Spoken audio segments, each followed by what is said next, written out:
Blairing Out Show. This is the Blairing Out with Eric Blair show, and I'm here with legendary drummer of Yes, Alan White. How you doing today, Alan? I'm fine, thank you. Now, what brings you out here today? Basically, I'm doing promotion for Ludwig and Zildjian cymbals, but checking all the new stuff out from my studio and ready to go again.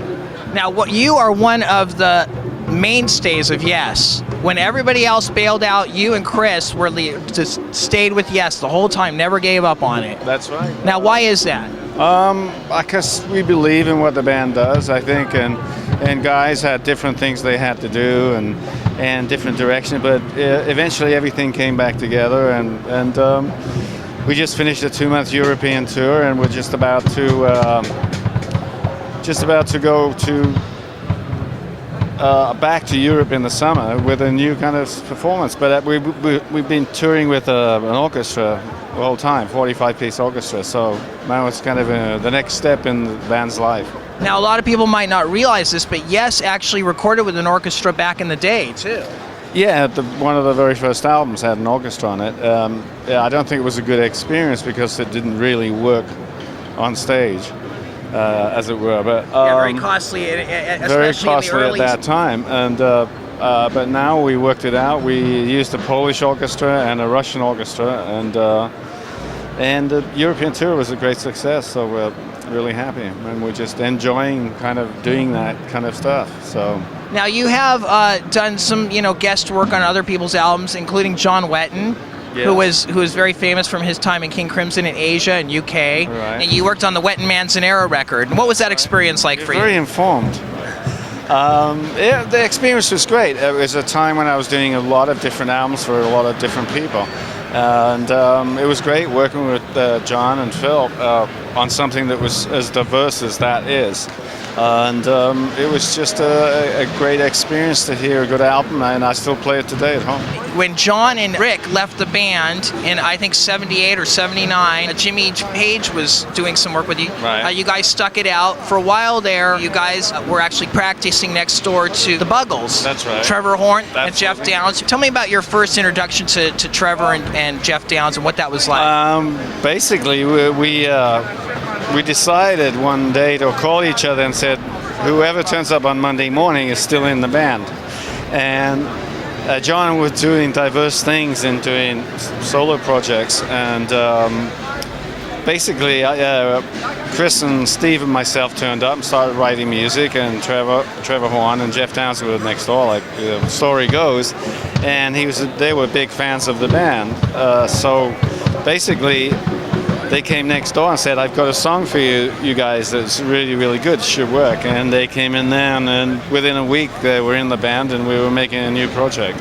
Now, was that song I Can Fly From Here?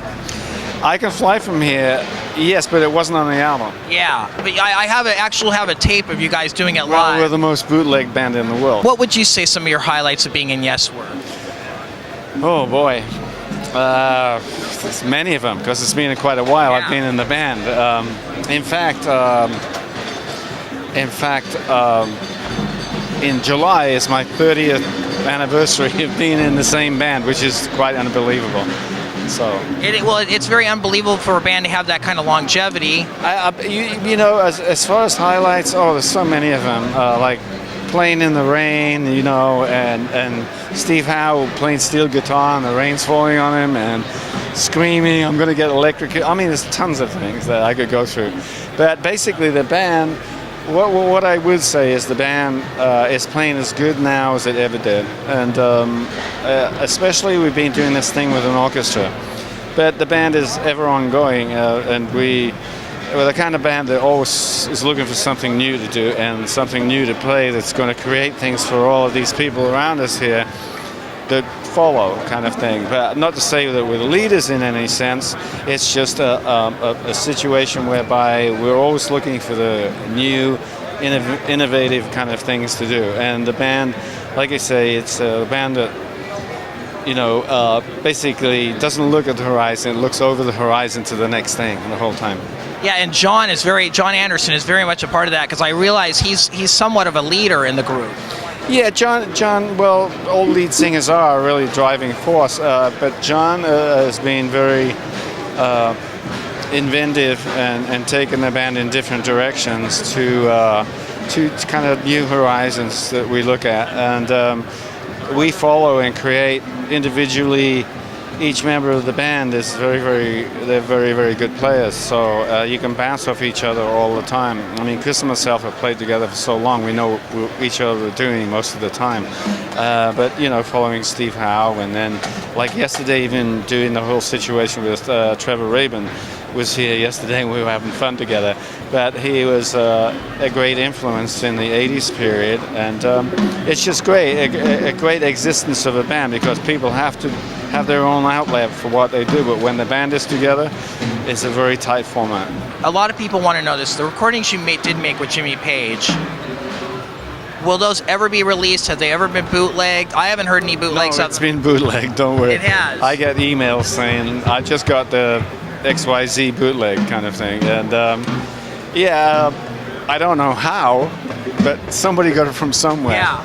How did you feel during that period? I heard that Robert Plant actually was involved, and then he just couldn't handle it. Robert came to the studio, and I think he had ideas of what he wanted to do individually with his own solo kind of career, and he thought some of the music was a little too complex for what he wanted to get into. But basically, Chris and myself wrote most of that kind of stuff.